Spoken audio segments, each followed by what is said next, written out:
নমস্কার সকলকে, আমি সঞ্জয়। আজ আমি পুরুষদের নিয়ে কিছু বলবো। এই সমাজ বলে পুরুষ কাঁদে না, পুরুষদের কান্না মানায় না।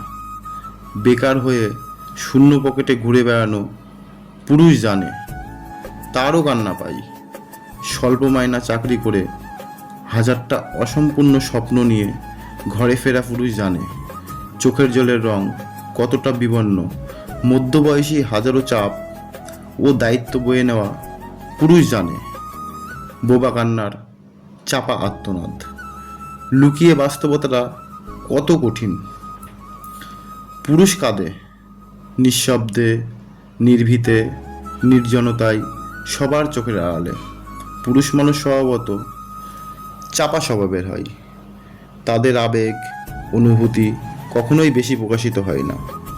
পরিবার, প্রিয়জন, মানুষ সবার স্বপ্নগুলো পূরণ করতে গিয়ে নিজের বেলায় এসে মনে হয় থাক, আর লাগবে না। হাজার পুরুষের হাজারটা স্বপ্ন ভাঙার সেই আহত মন নিয়ে তবুও পুরুষ চেষ্টা করে প্রিয় মানুষগুলোর পূর্ণতা দিতে।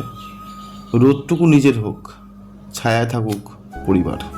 পুরুষ মানুষ অনেকটা খেজুর গাছের মতো হয়, আদর পায় না, যত্ন পায় না, কেউ জল দেয় না, সার দেয় না, গোড়ায় কেউ মাটি দেয় না। আরও বলে নিজের পায়ের তলার মাটি নিজেই শক্ত করো। পুরুষের অর্ধেকটা জীবন কেটে যায় মনের মতো কিছু না করতে পারার ক্ষোভ, বাকিটা কেটে যায় পরিবার নিয়ে। প্রকৃতপক্ষে নারীদের মতো পুরুষরাও বাঁধনে থাকে, তাদের হাত বাঁধা থাকে একটা অদৃশ্য সুতোই। ছোট্ট একটা কাজের ভিডিও নিয়ে তোমাদের মাঝে শেয়ার করলাম, আশা করি ভালো লেগেছে। তো বন্ধুরা, এইভাবে একটু পাশে থেকো, আমিও তোমাদের পাশে আছি। ধন্যবাদ সকলকে পুরো ভিডিওটা দেখার জন্য। সবাই ভালো থেকো, সুস্থ থেকো। আজকের মতো টাটা।